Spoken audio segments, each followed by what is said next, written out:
La donnée est au cœur de la transformation des entreprises et même pour certaines d'entre elles, on parle de transformation data plutôt que de transformation digitale. Mais sans gouvernance des données dignes de ce nom, aucune transformation n'est viable sur le long terme. Cette gouvernance est donc un élément clé de la capacité des entreprises à assurer la reprise de leur activité en cas de sinistre ou de cyberattaque. Je vais commencer avec vous, Gérard Guinamant, avec cette question: quelles sont les conditions relatives à la data permettant d'assurer la résilience de l'entreprise? Alors, selon moi, il y a deux conditions. Une première liée au contenant, c'est-à-dire la plateforme technologique que l'on met en place pour gérer tout le flux de données, depuis son acquisition jusqu'à son analyse et son enrichissement, en passant par son stockage et bien évidemment son partage. Alors cette plateforme, elle doit être sûre, elle doit être sécurisée, et dans le cas particulier d'un grand groupe, elle doit être à l'échelle, c'est-à-dire qu'elle doit être déployable à tous les coins, dans tous les coins du monde. La deuxième condition est relative au contenu, c'est-à-dire à la data elle-même. Donc cette data, elle doit être de bonne qualité, elle doit être complète et surtout, elle doit être gouvernée. Alors gouverner, ça veut dire trois choses. La première, c'est qu'il doit y avoir un ownership de chaque donnée, c'est-à-dire quelqu'un propriétaire de ces données. La deuxième condition, c'est un stewardship, c'est-à-dire quelqu'un en charge de faire le nettoyage et de veiller à la qualité de ces données. Et la gouvernance de cette donnée en trois points: stewardship, ownership et leadership. Le stewardship, c'est la capacité à nettoyer et entretenir ces données de bonne qualité. L'ownership, c'est de définir qui est propriétaire de ces données. Et le leadership, lui, il doit être le plus haut niveau possible dans l'entreprise. Laurent Garcia, même question. Quelles sont les conditions relatives à la data permettant d'assurer la résilience d'une entreprise? Alors tout d'abord, on va partir d'un constat, la manière dont nous avons collectivement géré ces données sur les dernières années, avec une approche très holistique, par silo, dont on souhaitait tirer parti pour une fonctionnalité précise. Exemple, analyse de données, exemple, stockage de la donnée. L'idée est plutôt d'arriver avec une approche basée sur 5 piliers.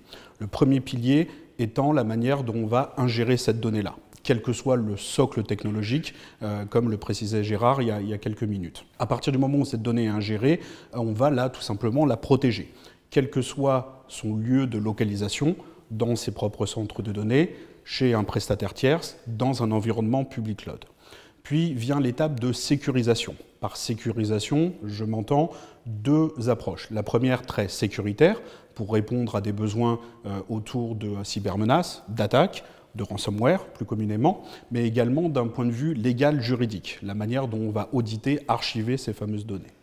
À partir du moment où on a complété ces trois premières étapes, va arriver la quatrième, qui est tout simplement l'aspect réutilisation de la donnée, à des buts d'augmenter l'efficacité de son entreprise. Et la cinquième étape primordiale sera bien sûr l'analyse de la donnée, donc comment effectivement je vais améliorer les performances de mon entreprise, quels que soient les métiers.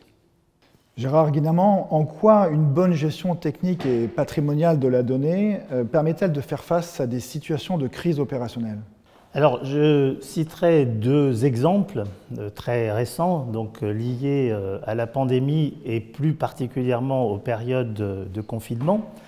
Le premier exemple concerne la gestion opérationnelle des établissements restés ouverts pendant la pandémie et en particulier les hôpitaux, les EHPAD. Dans ces établissements, nous entretenons les chaudières, nous entretenons les systèmes de climatisation et le fait d'être en capacité de collecter la donnée relative à ces équipements en temps réel, de détecter des anomalies, de prévenir des pannes, nous a permis d'assurer une continuité d'activité de ces établissements, mais aussi de mieux gérer l'envoi des techniciens sur place. Deuxième exemple, plutôt lié à la sortie de pandémie, à la reprise d'activité de nos clients. Le fait de disposer d'un certain nombre de données marketing, financières, sur l'activité aussi de nos clients, mais aussi des données plus générales sur, par exemple, l'état de la pandémie dans les différents pays, nous a permis d'échelonner nos actions, de prioriser notre support à ces entreprises et ainsi de leur permettre d'ouvrir, de réouvrir leur site dans de très bonnes conditions pour leurs employés et aussi pour leur propre continuité d'activité vis-à-vis de leurs clients. Laurent Garcia, même question. En quoi la bonne gestion de la donnée permet-elle de faire face à des situations de crise opérationnelle ? Alors la manière dont nous accompagnons nos clients aujourd'hui dans justement ces relations de crise va être plutôt un travail fait en amont sur la prévention. Par cela, on va tout simplement accompagner nos clients sur une approche de création d'un socle de données, un socle de gestion de la donnée, basé encore une fois sur 3 approches. La première approche va se composer du socle dit plutôt technique, la manière dont on va effectivement stocker, ingérer ces données sur des plateformes de stockage primaire ou secondaire, encore une fois des systèmes par exemple de partage de fichiers. Puis va venir les services qu'on va déposer sur cette fameuse ce socle de données. Par service, je m'entends mettre en place des mécanismes liés notamment à la protection des données, autour de la sauvegarde, du plan de PRA, accompagner certains clients, par exemple notamment dans le secteur bancaire, qui sont mis sous pression par rapport aux régulations et législations, de mettre en place des mécanismes, on va dire, de air gap, de vault, qui vont permettre de garantir à ces établissements bancaires d'avoir leur application, en tout cas leur application critique, hautement disponible, à plus de 100%. Puis viendra le 3e temps sur l'aspect analytics au sens large du terme. Donc comment, par exemple, je vais pouvoir mieux utiliser, mieux consommer mes plateformes, mais comment je vais également réduire mon coût de possession dans le temps, savoir quel utilisateur accède à quoi en termes de données ou d'applicatifs. Gérard Guinamant, dans un monde en constante évolution et notamment en transition énergétique, en quoi la donnée permet-elle de préparer l'avenir? Comment permet-elle d'éclairer la prise de décision et d'assurer la continuité de service dans la durée?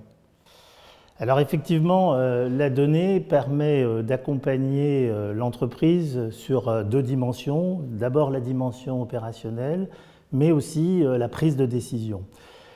Sur la dimension opérationnelle, chez Engie, nous avons développé un grand nombre de cas d'usage, dont beaucoup d'entre eux comportent de l'intelligence artificielle, à la fois pour accompagner nos clients dans leur transition énergétique et dans leur parcours de décarbonation. Donc on a de nombreuses applications basées sur la donnée qui permettent par exemple de piloter la décroissance carbone d'une entreprise cliente. Nous utilisons aussi la donnée pour nos propres assets, c'est-à-dire qui dit transition énergétique dit recours de plus en plus aux énergies renouvelables. Et ces énergies renouvelables ont un gros défaut qui est l'intermittence.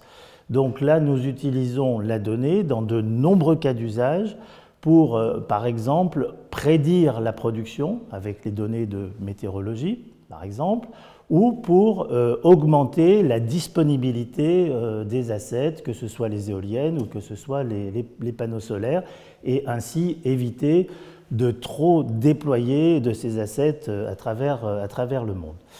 Sur le plan de la prise de décision, je suis aujourd'hui intimement convaincu qu'une entreprise en transition doit utiliser le big data pour prendre ses décisions, c'est-à-dire qu'elle doit être en capacité, premièrement, de croiser de grands volumes de données, à la fois des données opérationnelles venant des assets, mais aussi des données financières, et bâtir de nouveaux systèmes d'indicateurs croisant ces données. Elle doit le faire en temps réel, et nous avons les moyens technologiques aujourd'hui de piloter en temps réel et pas seulement regarder des dashboards a posteriori. Et enfin, la donnée doit nous permettre de nous projeter dans l'avenir et donc de faire aussi du prédictif en matière de pilotage. Même question, Laurent Garcia, dans un monde où les transitions ne sont pas qu'énergétiques, mais elles sont multiples, en quoi la donnée permet-elle de préparer l'avenir? Alors le constat, c'est que le statu quo ne fonctionne plus. C'est ce qu'on a vu en tout cas ces 18-24 derniers mois, dû à différents facteurs. Le premier, effectivement, les cyberattaques. Par exemple, sur le continent américain, il y a une attaque, il y a 7 attaques par heure. Également, la manière dont on va gérer la donnée. Selon différentes études, on s'aperçoit que seulement 32% des données stockées et ingérées au sein de l'entreprise sont réellement utilisées, ce qui fait un grand axe de progression, d'amélioration sur les plateformes existantes.